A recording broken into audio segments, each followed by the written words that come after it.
यदि तू अपने परमेश्वर यहोवा की सब आज्ञाएं जो मैं आज तुझे सुनाता हूँ चौकसी से पूरी करने को चित लगाकर उसकी सुने, तो वह तुझे पृथ्वी की सब जातियों में श्रेष्ठ करेगा।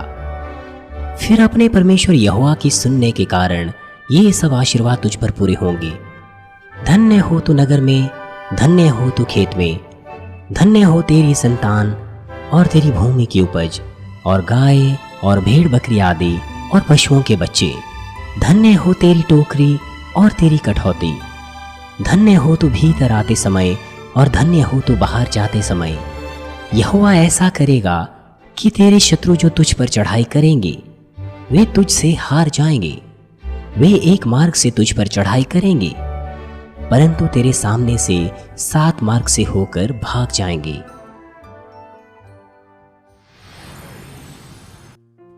जब मूल आवाज पुकारी जाती है तो यह मिट नहीं जाती है, वरन आत्मिक क्षेत्र में आकर ठहर जाती है। जब न्याय अनुसार उचित शर्तें पूरी हो जाती हैं तो यह तुरंत ही अपना कार्य शुरू करती है। अगर हम सामान्य रूप से कहें, न्याय अनुसार उचित शर्तों को पूरा करने का मतलब है अपने पात्र को तैयार करना। यह है आत्मिक पात्र को तैयार करना। आशीषों को प्राप्त करने के लिए महत्वपूर्ण बात यह है कि आपको पालन करना है जैसे ही आप संदेश को सुनते हैं। जब मूल आवाज पुकारी जाती है तो अब आप अपने हृदय की गहराई से पालन कर सकते हैं। वास्तविकता में आशीषें क्या है? लोगों के पास आशीषों के ऊपर अलग अलग राय हैं, अलग अलग सिद्धांत हैं, लेकिन जिसके बारे में परमेश्वर बात कर रहा है उन आशीषों के पीछे शर्तें हैं। सबसे पहले हैं, आपके पास चिंता नहीं होनी चाहिए। आपके पास कोई चिंता नहीं होनी चाहिए, ना सिर्फ अपने लिए वरन अपने परिवार या अपने जीवन में लोगों के लिए। अगला, अपने हृदय में शांति होना आशीष है, क्योंकि आप किसी के साथ झगड़ा नहीं करते वरन सबके साथ मेल मिलाप से रहते हैं। और उससे भी बढ़कर, यदि आप तमाम आवश्यक चीजों का इस धरती पर बहुतायत से आनंद ले सकें और दूसरों के साथ उन बातों को, उन चीजों को बांट सकें, तो यह आशीष है।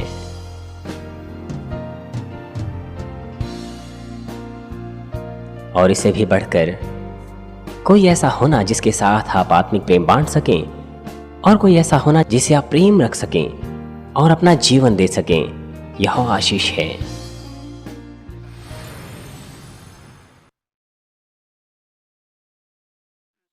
मसीह में प्रिय भाई और बहनों, आत्मिक शोक को परमेश्वर तसल्ली देता है और आशीषों के साथ वापस चुकाता है। और मैं आसानी से उन तमाम बातों को पार कर सकता हूं क्योंकि मेरे पास विश्वास है। और साथ ही मैं किसी से झगड़ा नहीं करता वरन सबके साथ मेल मिलाप रखता हूं। इसलिए मेरे हृदय में मेल है, शांति है। मैं इस आशीषों का आनंद ले रहा हूं और वो भी लंबे समय से। मुझे आशा है कि आप भी सबके साथ मेल मिलाप रख सकें और इस शांति का अपने हृदय में भी आनंद कर सकें। हालांकि सबसे महत्वपूर्ण बात है परमेश्वर पिता के साथ मेल मिलाप रखना। केवल तभी आप सच्ची शांति का आनंद अपने हृदय में भी कर सकते हैं। अगला, मैं कह सकता हूं कि मैं तमाम आवश्यक चीजों का इस धरती पर आनंद ले सकता हूं और इससे भी बढ़कर मैं अपनी तात्विक आशीषें बहुत से लोगों के साथ बांटता हूं।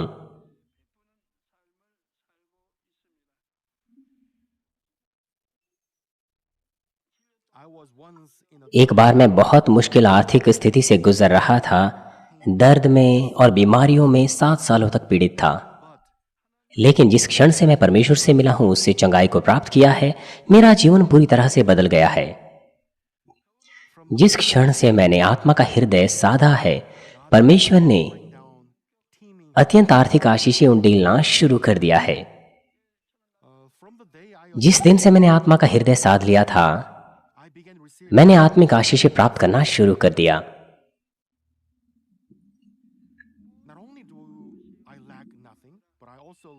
ना मेरे पास कोई कमी घटी है वरन मैं एक आशीषित जीवन जी रहा हूं जिसके द्वारा आसपास बहुत से लोगों की मदद मैं कर पा रहा हूं। मेरे पास बहुत से लोग हैं जिनके साथ मैं आत्मिक प्रेम बांटता हूं और मेरे पास वो प्रिय लोग हैं जिनके लिए मैं अपना जीवन भी दे सकता हूं। मेरा हृदय, मेरे विचार वो आत्मा के लोगों के साथ एक है, और सत्य में और प्रभु में वो एक है, और वही है उनके साथ जो आत्मा के लोग हैं। और तथ्य यह है कि आप में से बहुत से आत्मिक प्रेम को मेरे साथ बांटने के लिए उभर रहे हैं। हालांकि वे अपना जीवन भी मेरे लिए दे सकते हैं, इसलिए मेरे पास एक भी चीज की कमी नहीं है, और मैं हियाव से भरा हूं कि मैं सबसे महान आशीषें का आनंद ले रहा हूं। इसलिए संसारिक लोग किन बातों को आशीषें मानते हैं?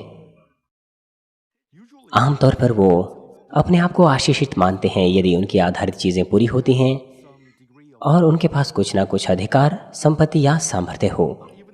परंतु यद्यपि आपके पास ये सब बातें हो, लेकिन उनका कोई उपयोग नहीं होगा अगर आप अपना स्वास्थ्य खो बैठें। दूसरी तरफ अगर आपके पास अच्छा स्वास्थ्य हो लेकिन जीवन में अलग अलग मुश्किलों से आप गुजर जाएं, तो आपको आशीषित नहीं माना जाता। ऐसे लोगों को देखना सामान्य है जिनके पास एक चीज होती है लेकिन दूसरी की कमी होती है। यद्यपि ऐसा लगता है कि उनके पास कोई कमी नहीं, लेकिन तो भी प्रत्येक के पास अपनी व्यक्तिगत समस्याएं होती है। और यद्यपि एक व्यक्ति इस धरती पर सारी आशीषों का आनंद ले सके और इस संसार में किसी बात की कमी ना हो, परंतु उनका क्या उपयोग होगा अगर वो व्यक्ति इन तमाम बातों के बावजूद भी नर्क जाएं। जैसे कि आपको बताया गया है, जिस प्रकार की आशीषें संसारिक लोग खोजते हैं वो सिद्ध नहीं है, लेकिन हम मसीही, हम इस तरह की अपूर्ण संसारिक आशीषों की खोज में नहीं रहते। असल में आशीषित लोग वे हैं जिन्होंने बताई गई 4 आशीषों को प्राप्त कर लिया है। उनके पास कोई चिंता नहीं, हृदय में शांति है, वो इस धरती पर तमाम आवश्यक चीज़ों का बहुतायत से आनंद लेते हैं, दूसरों के साथ बांटते हैं। उनके पास ऐसे लोग हैं जिनके साथ वे आत्मिक प्रेम बांटते हैं, और वो प्रिय लोग हैं जिनके लिए वे अपना जीवन दे सकते हैं, और इससे भी बढ़कर वो अनंत जीवन की आशीषें प्राप्त करते हैं। अनंत जीवन की आशीषें, ऐसा जीवन जो अनंत काल तक नरक में नहीं जाएगा, ये है सबसे महान आशीष। आपका अधिकार, सामर्थ्य, संपत्ति, अच्छा स्वास्थ्य है, अच्छे बच्चे, क्या लाभ होगा अगर आपके जीवन का नतीजा नरक होगा? कल्पना कीजिए कि आप कुछ दशकों तक अपने जीवन में इस तरह की आशीषें प्राप्त करेंगे, और अब आप कल्पना कीजिए कि आप जलती हुई आग में नरक में बाकी जीवन जी रहे हैं। तो फिर यहाँ पर जो आशीषों का आप आनंद लेंगे उसका क्या लाभ होगा? और वे लोग जो परमेश्वर का भय मानते हैं अपने प्रेम के कारण उसके लिए, वो वास्तविकता में आशीषित है। जैसे कि भजन संहिता 34 अध्याय 9 पद कहता है, हे यहोवा के पवित्र लोगों, उसका भय मानो, क्योंकि उसके डरवेयों को किसी बात की घटी नहीं होती। वे लोग जो परमेश्वर का भय मानते हैं, प्रेम करते हैं उसे, उनके पास किसी बात की घटी नहीं होती। यदि आप केवल परमेश्वर का भय माने, अगर आपने वो कर दिया है तो आपको किसी बात की घटी नहीं होगी। आप परमेश्वर का भय मानिए। क्या आप अपने परमेश्वर का भय मानते हैं? आज्ञाओं के अनुसार जीवन व्यतीत कीजिए, आत्मा और परमेश्वर के वचन के अनुसार। जब आप आर्थिक मदद किसी को देते हैं, उदाहरण के लिए, क्या आप उपयुक्त तरीके से ऐसा करते हैं? अपने दाहिने हाथ को मत बताइए जो आपका बायां हाथ करता है। बाइबल हमें ऐसा कहती है। क्या आप ऐसा करते हैं? क्या अर्थ है इसका? गरीबों को ऐसी मदद करना जिससे परमेश्वर प्रसन्न होता है, वो स्वयं सेवा से होता है। आप संकोच के साथ मत कीजिए, स्वयं सेवा से कीजिए। जब आप किसी गरीब को देखते हैं या आपसे भी कहीं ज्यादा बीमारी में देखते हैं, आप स्वयं सेवा से उसकी मदद करना चाहते हैं, संकोच के साथ नहीं। गरीब को देने के बाद आपको आनंद होता है। गरीब को देने के बाद वो व्यक्ति मुश्किलों से बाहर निकल पाएगा, उसके लिए आप आनंदित होते हैं। आप गरीब को इसीलिए नहीं देते कि आप अपनी संपत्ति की बढ़ाई करें। जब आप देते हैं, यद्यपि आपके पास पर्याप्त ना भी हो, तो भी आप आनंदित होते हैं। इसलिए आप खुशी और आनंद के साथ देते हैं। क्या खाली आपको इतना ही करना है? आपका बायां हाथ ना जानने पाए जो आपके दाएं हाथ ने किया है। क्या आपने इस प्रकार से दिया है? कुछ लोग देने के बाद अपनी बड़ाई करना चाहते हैं कि किस तरह से उन्होंने दिया। वो कहते हैं, आपको पता है मैंने उसकी और उसकी मदद की और ये बड़ा लाभकारी था। हमारे प्रभु ने हमसे कहा है not to practice that kind of giving. कि हम उस तरह ना दें। Back in 1970s and 1970 और 80 के दशक में कोरिया में देश का कोई हिस्सा, एक निश्चित हिस्सा तूफान आने के बाद या मानसून के बाद बड़े नुकसान का सामना करता था। और उस वक्त बड़े बड़े जो हेड्स होते हैं कंपनियों के, संस्थाओं के, वो $100,000 वहाँ पर लोगों को देते थे और उसके बाद वो हेडलाइंस बनाते थे पेपर्स में, समाचार पत्रों में। अपने नाम और धनराशि के साथ वो समाचार पत्रों में छपवाते थे। उस वक्त $100,000 एक बड़ी धनराशि थी gave such amounts और वो लोग जो इतनी धनराशि देते थे उनका बड़ा सम्मान होता था। लेकिन देने के बाद कुछ लोग कहते थे wanted to, but only कि उन्होंने इसलिए नहीं दिया क्योंकि वो देना चाहते होंगे, वरन वो अपने लिए और अपने कंपनी के लिए लोगों को दिखाना चाहते थे, इसीलिए दिया। और ये आलोचना करने वाले लोग वो होते थे जिन्होंने कुछ नहीं दिया। जिन्होंने दिया उनकी आलोचना करते थे। वो बिना कुछ दिए हुए आलोचना करते थे और यदि उन्होंने दिया भी तो छोटे से प्रकाश बिंदु के समान। और वो अपनी बड़ाई करते हैं। जो कुछ भी लोग दें वो इस तरह से दें जिसके कारण दूसरे लोगों के पास आलोचना करने की बुनियाद ना रहे। गरीबों को देना वो तरीका नहीं है कि आप अपनी बड़ाई करें। comes from a self. सच्चा देना निस्वार्थ हृदय से आता है, पूरी तरह से बड़ाई से रहित रहता है। You've read the part about giving in the Bible. आपने बाइबल में देने के विषय में पढ़ा है। आपने पढ़ा कि यीशु ने देने के विषय में क्या कहा मत्ती की किताब में। What kind of gift? तो फिर आपको जांचना है कि आप किस तरह से देते हैं। क्या आप देने के बाद बड़ाई करना चाहते हैं? क्या आपको असुविधा होती है देने के बाद, ये जानते हुए कि आपके लिए अपर्याप्त नहीं है? यदि आपके पास इस तरह के विचार रहे हैं और असुविधा रही है तो आपका देना सत्य में नहीं है। ये बड़ा आसान उदाहरण है। आप इस तरह से अपने आप को जांच सकते हैं। ऐसी बहुत सी चीज़ें हैं जिनके द्वारा आप अपने आप को जांच सकते हैं। Rock of faith will लोग विश्वास के चट्टान पर खड़े होते हैं। वो आमतौर पर ऐसी परीक्षाओं को पार करते हैं। आत्मा और संपूर्ण आत्मा का हृदय साधने के लिए आपको अवश्य ही अपने आप को इस बातों से जांचना चाहिए और जांचना चाहिए कि क्या आपका देना सत्य में रहा है या नहीं। आप गंभीरता पूर्वक 10 आज्ञाओं को मान रहे हैं और पूरे हृदय के साथ जो कुछ बाइबल में पढ़ते हैं उसके अनुसार जी रहे हैं। केवल तब जब आप अपने आप को इस तरह के उदाहरणों से जांचते हैं और सुधारते हैं तभी आप आत्मा का हृदय साध सकते हैं। the evil ones cannot. बुरे लोग उन्हें छू नहीं सकते Everything is sufficient. और उन्हें लगता है कि सब कुछ पर्याप्त है, क्योंकि परमेश्वर सब कुछ को भलाई में उत्पन्न करता है, इसलिए किसी बात का भय नहीं होता। और इससे भी बढ़कर Just as Abraham जिस तरह से अब्राहम को परमेश्वर का मित्र कहा गया, यदि हम हमेशा परमेश्वर के साथ चल सकें, close fellowship, उसके साथ नज़दीकी संगति के द्वारा और ऊपर से सामर्थ्य को प्राप्त कर सकें कि उसके कार्य प्रकट कर सकें, we can be consistent. तो हमें वास्तविकता में आशीषित माना जा सकता है। और अब Take a moment आप एक क्षण लीजिए, समय लीजिए and apply it to कि अपने आप को जांच सके और उस संदेश को अपने ऊपर लागू कर सके जो संदेश आप सुन रहे हैं।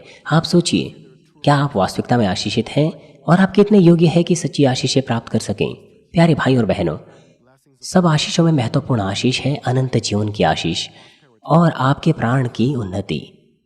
as you receive the जब आप अनंत जीवन की आशीषें प्राप्त करते हैं और जितना अधिक आप आपके प्राण की उन्नति की आशीष पाते हैं उतना ही अधिक आप तात्विक आशीषों का इस धरती पर भी आनंद कर सकते हैं। from this session, इस सत्र से I'll talk about the मैं उन तरीकों के बारे में बताऊंगा जिसके द्वारा आप आर्थिक आशीषें प्राप्त कर सकते हैं बिना किसी रुकावट के। and I can preach और इस तरह के संदेशों का प्रचार मैं कर सकता हूं क्योंकि आप में से बहुत से अपने प्राण की उन्नति की आशीषें प्राप्त कर रहे हैं। of your soul. The prosperity of your आपके प्राण की उन्नति का साधारण अर्थ है आपकी आत्मा आपका स्वामी बन गई है in control of you. और वह आपके प्राण और आपके शरीर को नियंत्रित करती हैं। You may remember it from आपको आत्मा देह और प्राण के संदेशों से याद होगा। इसका मतलब यह है कि आपका स्वामी आपकी आत्मा बन गई है, आपका प्राण और आपकी देह को नियंत्रित करता है। prospers. जिस व्यक्ति का प्राण समृद्ध होता है उसकी आत्मा उसका स्वामी बन जाता है। Is your spirit? क्या आपकी आत्मा आपका स्वामी है? No, it's not. नहीं है। This is in relation यह इस संबंध में है कि जिस सीमा तक आप पवित्र हो चुके हैं और आत्मा का हृदय साध लिया है या संपूर्ण आत्मा का, और आप कितने गहरे आत्मा में और संपूर्ण आत्मा में जा चुके हैं। that will determine यह निर्धारित करेगा the magnitude of कि किस सीमा या किस आकार की आशीषें आप आनंद करेंगे इस संसार में। with the scripture व्यवस्था विवरण 28 अध्याय को अपना मार्गदर्शन बनाते हुए as our guide. Let's explore the kind आइए हम पता लगाएंगे, अन्वेषण करेंगे उन लोगों का जिनको परमेश्वर आशीषें देता है और वो किस तरह की आशीषें प्राप्त करते हैं। first. Let's read सबसे पहले kinds of आइए हम साथ मिलकर पढ़ेंगे उन आशीषों के बारे में जो परमेश्वर हमें देता है। व्यवस्था विवरण 28 अध्याय 3 पद में लिखा है, you be in the country. धन्य हो तू नगर में, धन्य हो तू खेत में, Blessed shall be the offspring of your body, धन्य हो तेरी संतान और तेरी भूमि की उपज, गाय भेड़ बकरी आदि पशुओं के बच्चे। the young of your flock. Verse 5. Blessed shall be 5 पद में, धन्य हो तेरी टोकरी, धन्य हो तेरी कठौती। verse 6. Blessed shall you 6 पद में, धन्य हो तू भीतर आते समय और धन्य हो तू बाहर जाते समय।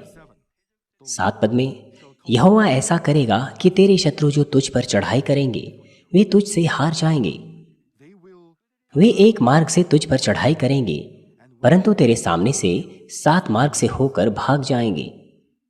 verse 12. You 12 पद में, many nations. तू बहुतेरी जातियों को उधार देगा परंतु किसी से उधार लेना ना पड़ेगा। 13. The Lord. और 13 पद में, यहोवा तुझको पूंछ नहीं किंतु सिर ही ठहराएगा। Just imagine you are receiving. आप कल्पना कीजिए कि आप ये सारी आशीषें प्राप्त कर रहे हैं। Aren't you happy क्या आपको खुशी नहीं होगी? just by imagining it? क्या आप प्रसन्न नहीं होगे सिर्फ कल्पना करने के द्वारा? As a matter of fact, you can receive all these blessings. अगर मैं सच कहूं तो आप ये सारी आशीषें प्राप्त कर सकते हैं, Blessings only लेकिन आप ऐसी आशीषें केवल कल्पना करने के द्वारा प्राप्त नहीं कर सकते हैं। we must have a clear understanding. हमारे पास अवश्य ही परमेश्वर की शर्तों की साफ समझ होनी चाहिए जिसके द्वारा हम आशीषें पा सकते हैं और हमें उनका अभ्यास करना है। Verse 1 and 2 show us the sure way 1 और 2 आयत हमें निश्चित मार्ग दिखाती हैं इन तमाम आशीषों को प्राप्त करने के लिए। only for और ये आयतें ना केवल बड़ों के लिए है जो अपना व्यापार चलाते हैं या फिर वो जो हर दिन नौकरियों पर जाते हैं, यहाँ तक कि छोटा बच्चा और विद्यार्थी वो भी पिता परमेश्वर से सारी आशीषें प्राप्त कर सकते हैं अपने वातावरण और अपनी परिस्थितियों के अनुसार। the same goes for the elderly and for people. बुजुर्ग और उन लोगों के साथ भी यही है जो ऐसा महसूस करते हैं कि वो अधिक शिक्षित नहीं हैं। These words of blessings are not आशीषों के यह वचन each person's abilities ये प्रत्येक व्यक्ति की योग्यता, परिस्थिति have been considered. या स्थिति को ध्यान में रखते हुए नहीं दी जाते हैं। यह परमेश्वर की हर संतान पर लागू होते हैं।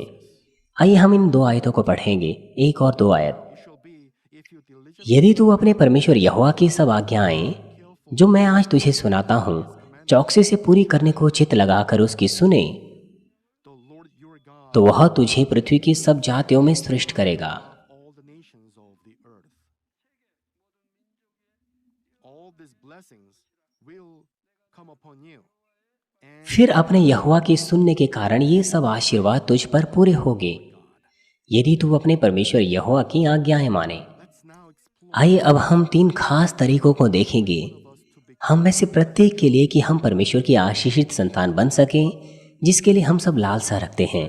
पहला तरीका है परमेश्वर के वचन और उसकी आज्ञाओं के संदर्भ में। says if you एक आयत में लिखा है, यदि तू अपने परमेश्वर यहोवा की सब आज्ञाएं जो आज मैं तुझे सुनाता हूँ चौकसी से पूरी करने को चित्त लगाकर उसकी सुने तो वह तुझे पृथ्वी की सब जातियों में श्रेष्ठ करेगा। the voice of the Lord यहाँ पर तेरे परमेश्वर यहोवा की आवाज बाइबल की 66 किताबों को दर्शाती है। as the 2 Timothy 3:16 जैसे कि 2 तिमोथियो 3 अध्याय 16 पद में लिखा है, and prophet हर एक पवित्र शास्त्र परमेश्वर की प्रेरणा से रचा गया है और उपदेश और समझाने और सुधारने और धर्म की शिक्षा के लिए लाभदायक है। man but बाइबल को मनुष्यों की इच्छा से नहीं लिखा गया वरन उन लोगों के द्वारा जिन्होंने पवित्र आत्मा की प्रेरणा प्राप्त की और मनुष्यों की भाषाओं में उन्होंने लिखा परमेश्वर की इच्छा के आज्ञा अनुसार। बाइबल की 66 किताबों में declare यहोवा की यह वाणी है ये शब्द 166 बार बाइबल में मिलता है। tells us that यह हमें बताता है कि पवित्र शास्त्र परमेश्वर का वचन है जिसमें उसकी इच्छा और हृदय पाया जाता है। मूल रूप से परमेश्वर हमसे कह रहा है कि हमें परिश्रम पूर्वक उसके वचन को सुनना है। then what does it mean to तो फिर सुनना इसका क्या अर्थ है? सुनने का मतलब खाली सुनना या बिना कानों से सुनना नहीं होता। मान लीजिए अगर आप किसी विद्यार्थी को बताएं कि अपने अध्यापक को सुनिए, just have to hear with ears? क्या इसका अर्थ यह है कि उन्हें खाली कानों से सुनना है और खाली उसे जानना है? नहीं, इसका अर्थ यह नहीं। इसका मतलब यह है उन्हें सावधानी से सुनना है और उस पर चलना है। बच्चों को कहना कि आप अपने मम्मी पापा की बात सुनो, इसका भी यही अर्थ है कि उन्हें सुनना है, जो कुछ उन्हें कहा गया है वो करना है। उसी प्रकार से जब परमेश्वर हमसे सुनने को कहता है, इसका मतलब यह है कि जो कुछ हम सुनते हैं उसका अभ्यास हमें करना है। और अब क्या आप परिश्रम पूर्वक परमेश्वर का वचन सुनते हैं? Listen to God's परमेश्वर के वचन को अच्छे से सुनने के लिए कम से कम अवश्य ही आपको पहले परिश्रम पूर्वक सुनना है और उसे सीखना है। you must always keep the आपको हमेशा बाइबल अपने करीब रखना है, निरंतर उसे पढ़ना है और उस पर मनन करना है। और साथ ही आपको आत्मिक संदेशों को भी सुनना है और उनकी रोटी बनानी है। messages I preach from the जिन संदेशों का प्रचार मैं पुलपीठ से करता हूँ वो मनुष्यों के विचार और ज्ञान से उत्पन्न नहीं हुए हैं। जो कुछ भी प्रचार मैं करता हूँ स्वयं परमेश्वर ने उन्हें प्रकट किया है। सीधे रूप से कहें तो ये सारे संदेश परमेश्वर के वचन हैं। परमेश्वर के जिन वचनों को आप सुनते हैं, किस सीमा तक आप उन्हें अभ्यास करते हैं? दूसरे शब्दों में, to what extent किस सीमा तक आप कम से कम बाइबल को पढ़ रहे हैं, संदेशों को सुन रहे हैं और परमेश्वर के वचन की रोटी बना रहे हैं? to practice आप परमेश्वर के वचन का अभ्यास केवल तभी कर सकते हैं जब आपने कम से कम उन्हें सुन लिया है या पढ़ लिया है। पाठ को पढ़े बगैर, संदेशों को सुने बगैर कैसे संभवतः आप परमेश्वर के वचन को जान पाएंगे और अभ्यास कर पाएंगे? आज तक कितनी बार आपने परमेश्वर के वचन को सुनने में आनंद लिया है? शायद hard for several days आपने कई दिनों तक परिश्रम किया, महीनों भर, सप्ताहों भर, लेकिन एक ही बार में सब छोड़ दिया, रोक दिया। सबसे पहले पहली शर्त को पूरा किए बगैर आप परमेश्वर से आशीषों को प्राप्त करने की अपेक्षा नहीं कर सकते हैं। trust you have लेकिन मैं आप पर भरोसा करता हूं कि आप बदल गए हैं। I know you are diligently reading मैं जानता हूं कि आप परिश्रम पूर्वक पढ़ रहे हैं, सुन रहे हैं, अपने आप को परमेश्वर के वचन से भर रहे हैं और आत्मा के हृदय की लालसा रख रहे हैं। आपके अभ्यास में कोई बदलाव नहीं होना चाहिए। परमेश्वर के वचन को अभ्यास करें जिन्हें आप अपने अंदर भरते हैं और तुरंत ही उसकी रोटी बनाएं। यह है परिश्रम पूर्वक परमेश्वर की आवाज को सुनना। अगला, हमें उसकी तमाम आज्ञाओं को मानना है। और यहाँ से मैं आपको अगले सत्र में बताऊंगा। मसीह में प्रिय भाई और बहनों, इस साल बहुत सी चीजें मूल आवाज से पूरी होगी जो बोली जा रही है। regardless of शारीरिक परिस्थितियों और अवस्था के बावजूद अगर आप विश्वास करें, तुरंत ही पालन करें, तो मूल आवाज कार्य करेंगे आपके जीवन में और आपके जीवन के द्वारा। आप परमेश्वर से मिलेंगे जो आपको योग्य बनाता है कि जो कुछ आप बोते हैं वही काटते हैं और जो आपको आपके कामों के अनुसार वापस देता है। इस तरह के वचन धीमे नहीं होंगे, वो तुरंत ही पूरे होंगे। मैं आपसे विनती करता हूं कि आप इन संदेशों को विश्वास से पाएं और प्रभु परमेश्वर की आवाज आज से शुरू होकर सुने। असंख्य गवाहियां आशीषों की आपसे सुनी जाएं और आपके द्वारा बांटी जाएं। हमारे प्रभु यीशु मसीह के नाम से मैं प्रार्थना करता हूं।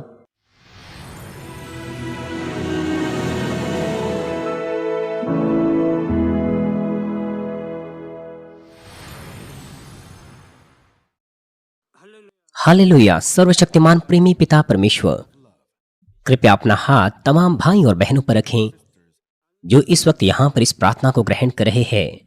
अपना हाथ तमाम सदस्यों पर रखें, शाखा कलीसियाओं में और स्थानीय कलीसियाओं में, और तमाम GCN टीवी दर्शकों पर और मानवीन टीवी दर्शकों पर, और वो जो इस सभा को सैटेलाइट, केबल और इंटरनेट के द्वारा संसार भर में देख रहे हैं। उनके हृदय में विश्वास बोइए और उनके नकारात्मक विचार और शक दूर कीजिए। तमाम क्लेश और आजमाइशें उन्हें छोड़ के चले जाएं और सिर से लेकर पैर तक उनके सभी बीमार और दर्द भरे अंगों को, अंदरूनी अंग, कोशिकाएं, उत्तक और तंत्रिकाओं समेत पवित्र आत्मा की आग के द्वारा जला दीजिए। सृष्टि की ज्योति उन पर आ जाए। यीशु मसीह के नाम से मैं आज्ञा देता हूँ, शत्रु, दुष्ट और शैतान, तमाम बीमारियां, रोगाणु, विषाणु और निर्बलताएं दूर हो। ज्योति उन पर चमके। उनके तमाम असाध्य और अंतकारी रोग पवित्र आत्मा की आग के द्वारा झुलसा दीजिए। तमाम प्रकार की महामारियां और संक्रामक रोग, मलेरिया समेत दूर कीजिए। तमाम नई और अज्ञात बीमारियां स्वाइन फ्लू सहित उनसे दूर हो, साफ हो जाएं और वो ठीक हो जाएं। पिता, उन्हें हर प्रकार के रोगाणुओं और विषाणुओं से और बैक्टीरिया से सुरक्षा दीजिए। उन्हें चंगा कीजिए तमाम प्रकार के कैंसर, पेट के कैंसर, फेफड़े के कैंसर, जिगर के कैंसर, छाती के कैंसर, गर्भ के कैंसर और आंतों के कैंसर से। और तमाम दूसरी बीमारियां जैसे कि एड्स, लुकेमिया, दिमागी रक्तघात, उच्च रक्तचाप, धीमा रक्तचाप, हृदय की बीमारी, फेफड़े की बीमारी, मधुमेह, स्त्री रोग और थायराइड की बीमारियां और तमाम सूजन और जलन दूर हो। पोलियो, लकवा, गठिया, हर्निएटेड डिस्क और दूसरी बीमारियों से वे चंगे हो जाएं। तमाम दूसरे दर्द उनसे गायब हो जैसे कि पीठ दर्द, सिर दर्द और मानसिक दर्द, मिर्गी, स्वलिनता, उदासी, तंत्रिका रोग और तमाम दूसरी मानसिक बीमारियों से वे आज़ाद हो जाएं। तमाम प्रकार के लकवे से वे खुल जाएं, उठें, चलें और वे कूदें। वे अच्छी आंखों की दृष्टि प्राप्त करें, अच्छे सुनने की शक्ति प्राप्त करें, अंधों की आंखें खुल जाएं, बहरे सुनने लगे और गूंगे बोलने लगे। दुर्घटना के तमाम दुष्प्रभावों को चंगा कीजिए, उनकी टूटी हड्डियां ठीक कीजिए, उन्हें जलन से ठीक कीजिए, जलन और दहन संवेदनाओं से दूर हो। पिता, कोई दाग वहां न रह जाएं। तमाम प्रकार की नशे की लत से, जहर पदार्थ और उनके इस्तेमाल से साफ हो जाओ। पिता, मरी हुई कोशिकाओं, उत्तक और तंत्रिकाओं को फिर से जिला दीजिए, मृतकों को जिला दीजिए, उन्हें आशीष दीजिए गर्भधारण की। पिता, कृपया उन्हें गर्भधारण की आशीष दीजिए। यीशु मसीह के नाम से मैं आज्ञा देता हूँ, शत्रु, दुष्ट और शैतान, हवाओं के शासक, अंधकार की सेनाएं और उनके दास उनसे दूर हो। बुरी आत्माएं, अशुद्ध आत्माएं, झूठी आत्माएं, धोखे की आत्माएं, झूठ की आत्माएं, अलग करने वाली आत्माएं और तमाम अंधकार के बल दूर हो। दुष्टता के तमाम बंधन खुल जाएं, अंधकार दूर हो, ज्योति आ जाए। पिता परमेश्वर, उन्हें ताकत दीजिए कि वे प्रार्थनाओं में पुकारें, सामर्थ्य दीजिए पापों को दूर करने की और वे पवित्र हो जाएं। वो भले स्वस्थ में बने रहे जब उनका प्राण समृद्ध होता है। उनके परिवारों में भी सुसमाचार का प्रचार किया जाए। उन्हें सुरक्षा दीजिए तमाम प्रकार की दुर्घटना और विपत्तियों से और आशीष दीजिए कि वे एक संपन्न जीवन सब बातों में जीने पाएं। कृपया अपने बच्चों को, उनके घर, कार्यशालाओं और व्यापारों को सुरक्षा दीजिए पवित्र आत्मा की आग की दीवार से, स्वर्गीय सेना, स्वर्ग दूतों और अपनी धधकती आंखों के द्वारा। विद्यार्थियों को बुद्धि और समझ दीजिए और उनके हृदयों को और भी जुनून और पढ़ाई की इच्छा से भर दीजिए। उनके हृदय और मनों को संसारिक चीजों से दूर रखें और उनके हृदय में और भी परमेश्वर के लिए जोशीला प्रेम रोपी। अपने बच्चों को आशीष दीजिए और वो आपको सब बातों में महिमा दें, जो कुछ भी वो करें, चाहे वो खाए पिए या जो कुछ भी करें, वो अंगीकार करने पाएं और गवाही देने पाएं जीवित परमेश्वर की, यह कहकर कि मैं परमेश्वर से मिला हूं, मैंने परमेश्वर का अनुभव किया है और उससे यह आशीषें और उत्तर प्राप्त किए हैं। पिता परमेश्वर, आपका धन्यवाद, सारी महिमा केवल आपको मिले। हमारे प्रभु यीशु मसीह के नाम से मैं प्रार्थना करता हूं, आमीन।